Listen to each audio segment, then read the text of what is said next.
제롬 파월 연준 의장이 굉장히 중요한 인터뷰였습니다. CBS에서 하는 60 Minutes이라는 코너인데 제가 판단할 때는 이번 FOMC보다 훨씬 영향가 있는 내용이 많은 것 같아요. 이게 FOMC 다음 날 목요일에 이루어진 인터뷰인데 피상적인 질문이 오고 가는 그런 질의 응답보다 심도 있는 대화가 오가고 좀 더 준비된 질문이 있는 이번 인터뷰가 파월의 진위를 훨씬 잘 끌어낸 것 같습니다. 내용을 좀 정리해보자면 일단 금리 인하 시기 확실하게 3월은 아니라고 합니다. 질문자가 3월이 될 가능성이 있느냐 이렇게 물어보니까 파월이 대답을 하죠. 7주 후인 3월 회의에서 확신 수준으로 위원회가 결정에 도달할 가능성은 낮다고 생각한다. 즉 3월에 금리 인하 결정이 이루어지기는 이르다고 본다. 이렇게 정리할 수 있고요. 그리고 12월 FOMC에서 파월이 한 얘기, 인플레가 2% 도달하기 전에 금리를 내릴 것이다. 즉 정책 시차를 감안한 이 발언, 이 얘기를 이번 인터뷰에서도 강조하면서 결정이 그렇게 멀지 않았음을 시사했습니다. 자, 그럼 시기겠죠. 이 인터뷰가 원문을 보시면 알겠지만 크게 세 가지 구성으로 이루어져 있습니다. 첫 번째는 질문자의 질문 그대로, 두 번째는 파월의 발언 그대로, 세 번째는 이 질문자가 파월의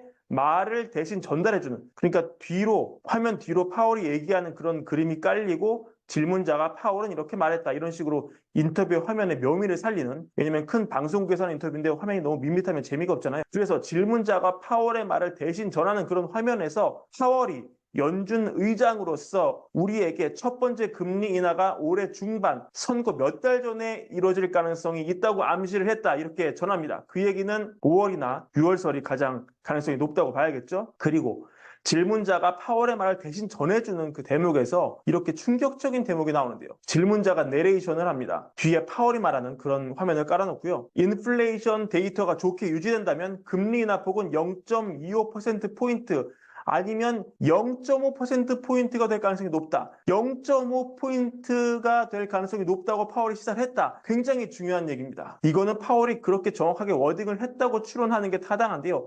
이 나레이션이 깔리고 바로 파월 워딩이 나옵니다. 우리는 그 방향으로 더 많은 좋은 데이터를 보고 싶어 한다. 그것이 우리가 보고 있는 것보다 더 좋을 필요는 없고 심지어 그만큼 좋을 필요도 없다. 그냥 좋기만 하면 된다. 그래서 우리는 그런 것을 볼 것으로 기대를 한다. 이 얘기 뭡니까? 여러분 사실상 금리 인하 심지어 0.5%포인트 인하도 올 중순 이뤄질 수 있다. 이런 얘기 되겠습니다. 그리고 또 인상 깊은 얘기. 이번에 성명서에서 은행 시스템 사운드 앤 리질리언트 얘기가 빠졌잖아요. 그거 보고 여러 의견 나왔는데 파월의 발언은 이렇습니다.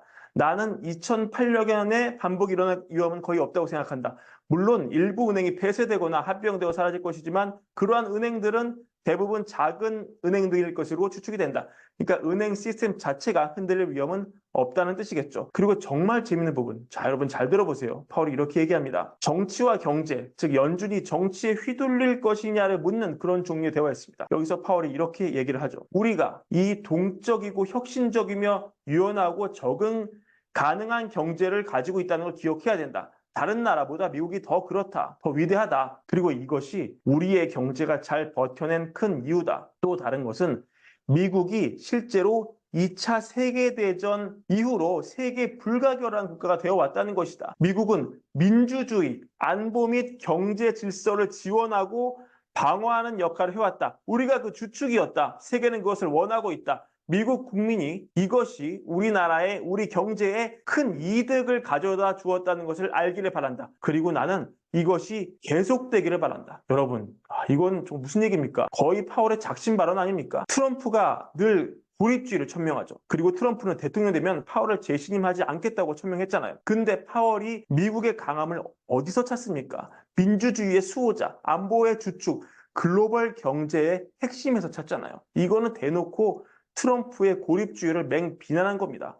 사실상 파월은 바이든을 지원한다고 돌려서 얘기를 한 것이죠. 나는 이것이 계속되기를 바란다고 원하지 않습니까? 파월은 바이든의 당선을 바라는 것입니다. 질문자가 또 묻습니다. 당신의 결정은 필연적으로 올해 선거에 영향을 미칠 것이다. 정치가 어느 정도 당신의 결정을 영향을 미치는지 궁금하다. 파월이 답합니다. 우리는 결정의 정치를 고려하지 않는다. 결코 그렇게 하지 않았고 앞으로도 그렇게 하지 않을 것이다. 경제학을 올바르게 이해하는 것 자체가 어렵다. 우리가 정치와 같은 또 다른 요소들을 그 결정에 포함시킨다면 그것은 경제 결과만 악화시킬 것이다. 그래서 우리는 그렇게 하지 않는다. 앞으로도 그렇게 하지 않을 것이다. 우리는 과거에 그렇게 하지 않았고 지금도 그렇게 하지 않을 것이다. 하지만 질문자가 또 집요하게 묻죠. 이 인터뷰 보는 사람들 중에서는 그 얘기를 회의적으로 보는 사람들이 있을 겁니다. 파월이 또 답을 하죠. 나는 단지 이렇게 말하고 싶다. 진실성은 우리가 가진 전부다. 우리는 우리의 진실성을 유지할 계획이다.